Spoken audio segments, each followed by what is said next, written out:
Hello and welcome to the Do It Yourself channel. Today I will show you where to find the option and how to enable the function to add styles to caption for live caption function in Samsung Galaxy S24 Plus phone. So, where to look for this option?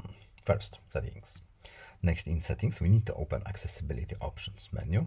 Then, hearing enhancements, and live caption should be at the top. As you can see, by default, live caption is off, and we can turn it on or off using the switch. Now, we are looking for the expressive captions options with a switch on or off here as well. And here we have add styles to captions. What does this function do? We have very short explanation here. So uses text formatting to better convey tone, like capital letters for shouting. So we can turn it on or off here. And that's all. I hope this video is helpful to you. Please leave a like and subscribe. Have a nice day and see you in the next video. Bye.